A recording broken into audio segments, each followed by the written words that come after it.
नमस्ते, मेरा नाम है अभिनव और आप देखना शुरू कर चुके हैं द लल्लन टॉप शो। दुनिया के अलग अलग देशों में बढ़ते धार्मिक कट्टरपंथ और सांप्रदायिकता पर चिंता करते करते हम भूल गए हैं कि हमारे पैरों तले भी जमीन खिसक रही है। एक के बाद एक संकेत अनदेखे किए जा रहे हैं और अब हाल ये है कि हम जैसे बारूद के ढेर पर बैठे हैं। जो त्यौहार हमारे लिए खुशी का मौका होता था वो अब हमारे लिए एक डर का साया साथ ला रहे हैं। धकधकी लगी रहती है कि कुछ भी हो सकता है। छोटी छोटी बातों पर फसाद होता है और जो फसाद के बाद होता है वो उससे भी बुरा होता है। और माहौल में आते हैं बयान ऐसे लोगों के जो सार्वजनिक जीवन में हैं, जिन्हें लाखों हजारों लोग सुनते हैं। उनकी छोटी छोटी बातों के मायने निकाले जाते हैं और तब पैदा होती है फसाद की गुंजाइश। बात करेंगे ऐसे लोगों की दिन की बड़ी खबर में, लेकिन पहले गौर कीजिए कुछ सुर्खियों पर। पहली सुर्खी है ब्रिटिश प्रधानमंत्री बोरिस जॉनसन के भारत दौरे से जुड़ी। दौरे के दूसरे दिन आज प्रधानमंत्री मोदी के साथ उनकी दिल्ली में द्विपक्षीय मुलाकात हुई। दिल्ली के हैदराबाद हाउस में पीएम मोदी ने जॉनसन का स्वागत किया। भारत में हुए स्वागत सत्कार से जॉनसन इतने खुश हुए कि गदगद नजर आए। यहां तक कह दिया कि मुझे ऐसा लग रहा है कि जैसे मैं सचिन तेंदुलकर या अमिताभ बच्चन हूं। मुझे ये ग्रैंड वेलकम बहुत पसंद आया। प्रधानमंत्री मोदी का मैं शुक्रगुजार हूं। द्विपक्षीय बैठक में दोनों देशों के प्रतिनिधियों के बीच कॉम्प्रिहेंसिव स्ट्रेटेजिक पार्टनरशिप पर बात हुई। इस दशक में दोनों देशों के संबंधों को दिशा देने के लिए पिछले साल महत्वाकांक्षी रोडमैप 2030 लॉन्च किया गया था। आज इसका रिव्यू किया गया, नए लक्ष्य तय किए गए।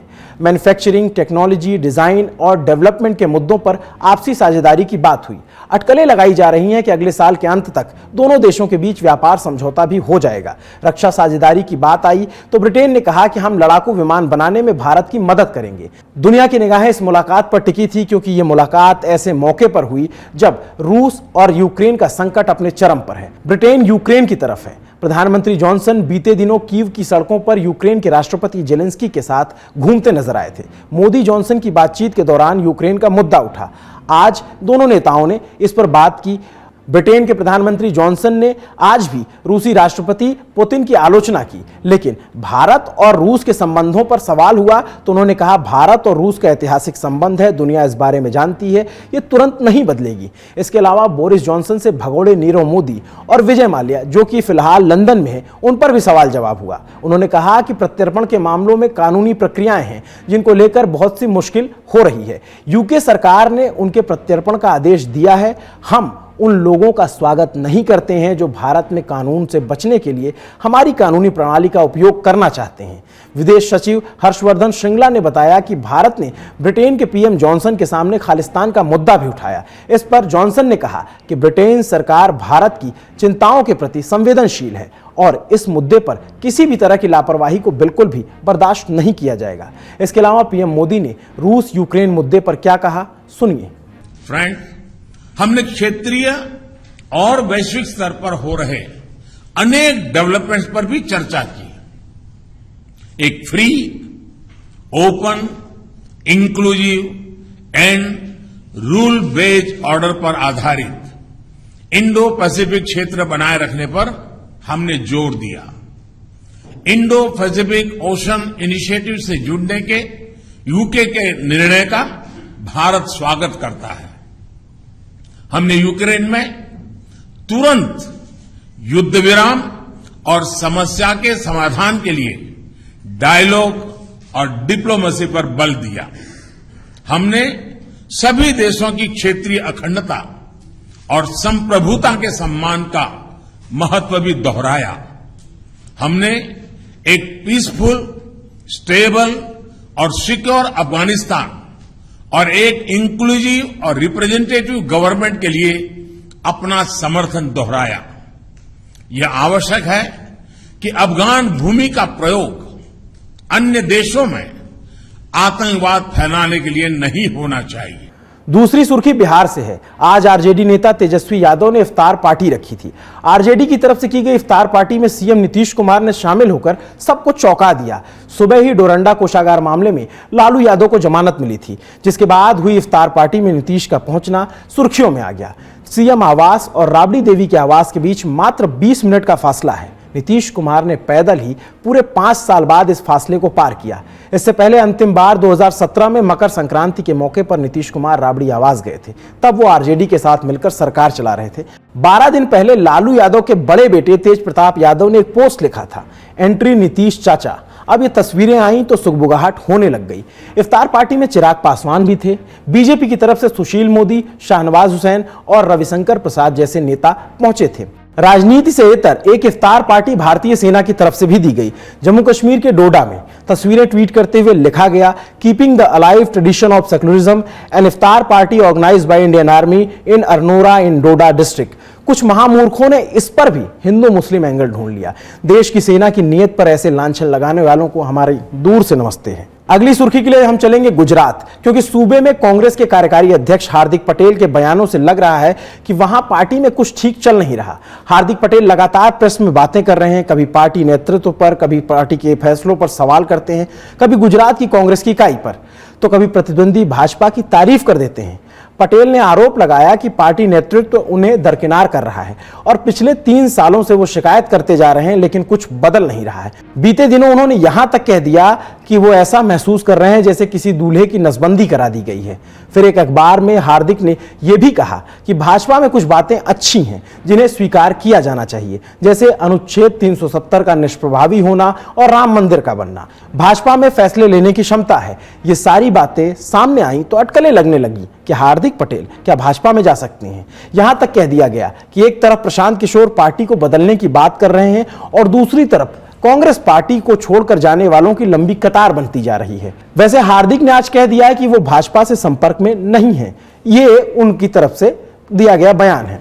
चौथी सुर्खी जम्मू कश्मीर से है। 370 के निष्प्रभावी होने के बाद पहली बार प्रधानमंत्री मोदी सूबे के दौरे पर जाने वाले हैं और ठीक 2 दिन पहले माने आज जम्मू के सुजवा में आतंकवादियों ने एक बार फिर से हमला कर दिया।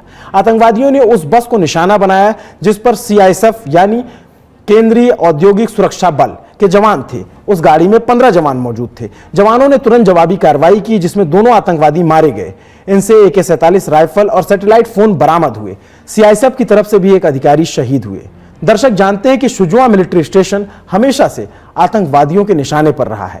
2013 और 2018 में यहां आतंकवादियों ने जवानों और आम नागरिकों की हत्या को अंजाम दिया था। प्रधानमंत्री के दौरे को देखते हुए जम्मू कश्मीर को किले की तरह तैयार किया जा रहा है। सुरक्षा बढ़ा दी गई है।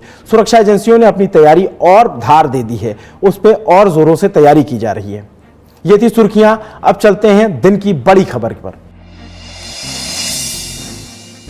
बड़ी खबर में पहले बात करते हैं उत्तर प्रदेश की संभल लोकसभा सीट से समाजवादी पार्टी के सांसद शफीकुर रहमान बर्क की। बर्क के कुछ विवादित बयान आपने सुने होंगे। पिछले साल अफगानिस्तान में तालिबान का कब्जा हो गया। तालिबान के ट्रैक रिकॉर्ड को देखते हुए पूरी दुनिया चिंता कर रही थी। वो सोच रहे थे कि आम लोगों का वहां क्या होगा, महिलाओं पर कैसी बंदिशें लगाई जाएंगी, अल्पसंख्यकों का क्या होगा। इन्हीं सारी चिंताओं के बीच आम अफगानी इतने परेशान थे कि हवाई जहाज के पहियों पर लटक कर देश छोड़ने की कोशिश करने लगे। 1-2 की जान भी गई। इस बीच बर्क साहब का बयान आया। पुलिस के मुताबिक बर्क के बयान में अफगानिस्तान में तालिबान को लेकर चिंता नहीं बल्कि स्वागत था। उन्होंने तालिबान का स्वागत किया और अफगानिस्तान पर कब्जे के अभियान की तुलना भारत के स्वाधीनता संग्राम से कर दी थी।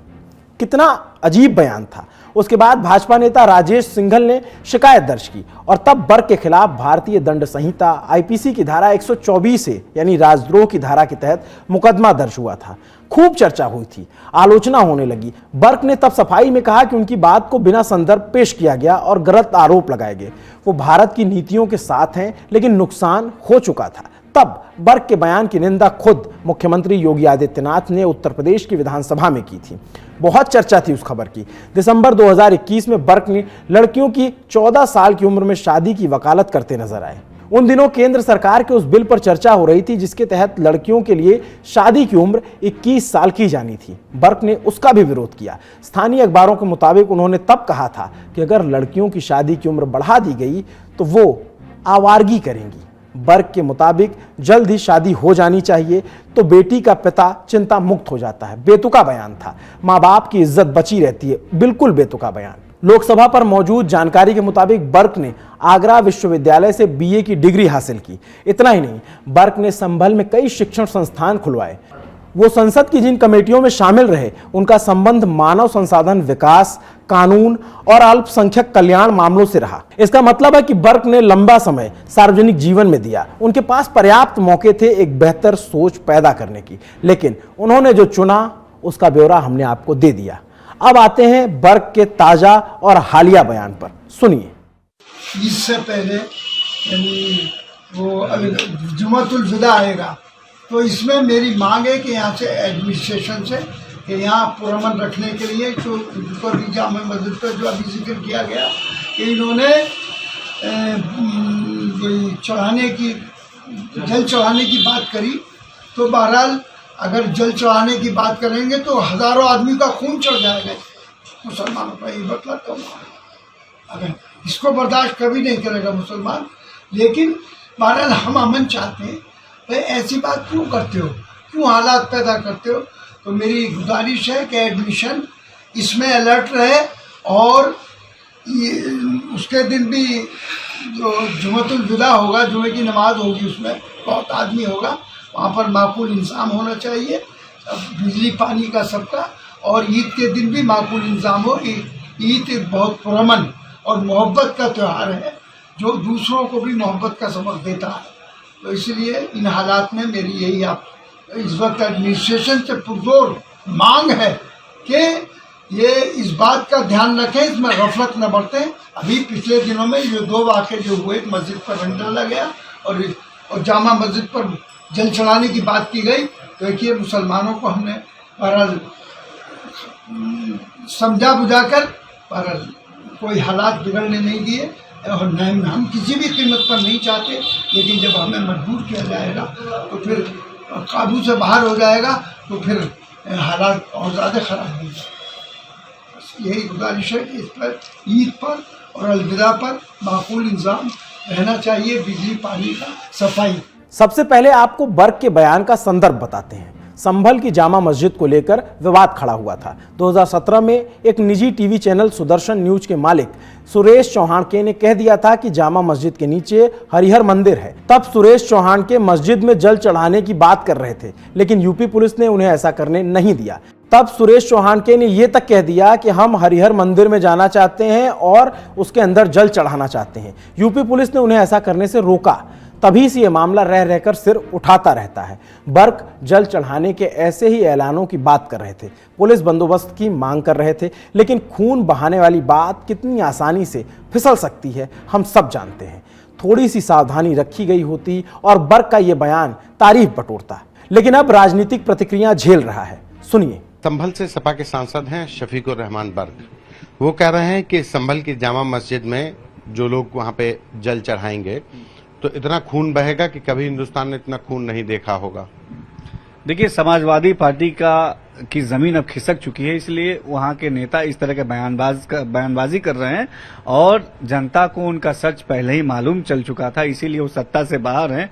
और अब वो सत्ता से बाहर है तो उनके पेट में दर्द हो रहा है, इसीलिए वो इस तरह की बयानबाजी करके समाज की एकता के साथ खिलवाड़ करने की कोशिश कर रहे हैं। लेकिन ये आज का उत्तर प्रदेश है, यहाँ आज का समाज मिलजुल कर एकजुटता के साथ रह रहा है। उत्तर प्रदेश में कानून की व्यवस्था है, किसी भी तरीके का कोई अन्याय बर्दाश्त नहीं होता है उत्तर प्रदेश में, और कानून व्यवस्था के साथ खिलवाड़ भी उत्तर प्रदेश में नहीं बर्दाश्त किया जाता है। आम जनमानस को आज का उत्तर प्रदेश, हमारी सरकार के काम, हमारी सरकार की योजनाएं पसंद हैं, और तभी हम इतने सुकून के साथ उत्तर प्रदेश में आज रह रहे हैं। शफीकुर रहमान बर्क के बयान पर कैबिनेट मंत्री योगी सरकार में दानिश आजाद अंसारी ने यह प्रतिक्रिया दी। इस पूरे प्रकरण पर संभल के कप्तान चक्रेश मिश्रा ने कहा कि पुलिस बर्क के बयान को दिखवा रही है और कानून अपना काम करेगा, अगर गलत होगा तो एफआईआर भी हो सकती है। दूसरा नंबर है मौलाना तौकीर रजा का। इत्तेहाद मिल्लत काउंसिल IMC के अध्यक्ष हैं और आला हजरत दरगाह से भी जुड़े हैं। रजा ने प्रेस से लंबी चौड़ी बातचीत की। इसमें वो देश के ताज़ा माहौल पर अपनी राय रखते नजर आए। जहांगीरपुरी में जो हुआ उस प्रकरण पर बात करते हुए उन्होंने अपनी बात रखी और साथ ही प्रधानमंत्री पर आंख मूंदने का आरोप लगाया और प्रधानमंत्री मोदी को धृतराष्ट्र बताते हुए अपनी बात आगे बढ़ाई। इसी बयान में न्यायपालिका और पुलिस प्रशासन पर भी टिप्पणियां की। आखिर में कहा कि अगर एक तरफा कार्रवाई की जा सकती है तो अन्याय को लेकर दिल्ली में रणनीति बनाकर देशव्यापी जेल भरो आंदोलन का ऐलान किया जाएगा। अक्सर विवादित बयान देने वाले तौकीर रजा के बयान पर यहां तक तो सब कुछ ठीक था, लेकिन इसके बाद जो कहा वो विवादों के घेरे में है। सुनिए क्या कहा। मुजरिम में और मुल्जिम में अंतर होता है, आरोपी और अपराधी में अंतर होता है। तो आरोपी के घर पे बुलडोजर चला देना ये अन्याय है। इस किस्म के अन्याय अगर इस हुकूमत में होते रहे तो इस देशव्यापी जेल भरो आंदोलन को रोकना हुकूमत के बस की बात नहीं। और जिस दिन मुसलमान सड़कों पर आएगा उस दिन फिर किसी के कब्जे में नहीं आने वाला है, ये समझ लिया जाए। तो मैं हुकूमत को चेतावनी देता हूं, खासतौर से नरेंद्र मोदी सरकार को मैं चेता देना चाहता हूं कि अगर उन्होंने अपने इस तरीक़ेकार को फौरी तौर पर दुरुस्त नहीं किया और उनकी खामोशी, तुम सबके प्रधानमंत्री हो, तुम्हारे मुल्क में इस किस्म की बेईमानी हो रही है और तुम खामोश हो, मूक दर्शक बने हुए। रजा की सड़क पर उतरने वाली बात पर अब बयानबाजी हो रही है। उत्तर प्रदेश के डिप्टी मुख्यमंत्री ब्रजेश पाठक ने इस बयान के जवाब में कहा कि कानून तोड़ने वालों के लिए जेल में जगह कभी कम नहीं पड़ेगी। सुनिए। जो कानून तोड़ने वाले लोग हैं, जो टेररिस्ट हैं, जिनको अमन चैन पसंद नहीं है, उनके लिए जेलों में हमेशा स्वागत होता है। हमारी सरकार पूरी तरह से तैयार है, हम कड़ी कार्रवाई करेंगे। सपा के सांसद हैं शफीकुर रहमान बर्क, वो कह रहे हैं कि संभल की जो जामा मस्जिद है वहां पे अगर जल चढ़ाएंगे तो इतना खून बहाएंगे कि भूल जाएंगे सब। सभी को अपनी आस्था के अनुसार पूजा करने का हक है, लेकिन किसी के भी कानून तोड़ने की इजाजत उत्तर प्रदेश में नहीं है। अब चलते हैं राजस्थान। वीडियो सुबह से वायरल है। राजस्थान के अलवर में एक मंदिर गिरा दिया गया और उसको लेकर चर्चा थी। मंदिर पे बुलडोजर चला। दावा किया गया कि मंदिर 300 साल पुराना था। इसको लेकर बीजेपी आईटी सेल के अध्यक्ष अमित मालवीय ने सुबह ट्वीट किया और उसके बाद ये खबर बनी। ट्वीट कर लिखा कि राजस्थान के अलवर में विकास के नाम पर तोड़ा गया 300 साल पुराना मंदिर, करौली और जहांगीरपुरी पर आंसू बहाना और हिंदुओं की आस्था को ठेस पहुंचाना, यही है कांग्रेस का सेकुलरिज्म। इसके बाद सोशल मीडिया पर इस वीडियो पर लिखने वालों की झड़ी लग गई। यह मंदिर अलवर के राजगढ़ के सराय मोहल्ले में था। कांग्रेस सरकार को इसको लेकर घेरा जाने लगा। जानकारी जुटाने पर पता लगा कि मामला 18 अप्रैल यानी 4 दिन पुराना है, आज का कोई मामला नहीं है। पता लगा कि राजगढ़ नगर पालिका बोर्ड के आदेश पर अतिक्रमण हटाने के लिए यह कार्रवाई की गई। बीजेपी नेता इसे लेकर कांग्रेस सरकार को घेर रहे थे, मगर दिलचस्प बात यह रही कि राजगढ़ नगर पालिका में बीजेपी का ही शासन है। एक पार्षद को छोड़कर सभी पार्षद और नगर पालिका अध्यक्ष सतीश दुहारिया भी बीजेपी के हैं। इसके बाद खेल पलट गया। जिले में डीएम शिव प्रसाद का आदेश सामने आया। आदेश में लिखा है, राजगढ़ मेला चौराहे से गोल चक्कर तक के मुख्य रास्ते से मास्टर प्लान में बाधा और अवैध अतिक्रमण हटवाए जाने के संबंध में नगर पालिका ने सर्वसम्मति से यह आदेश पारित किया। इसके तहत कई और पक्के निर्माण गिराए गए।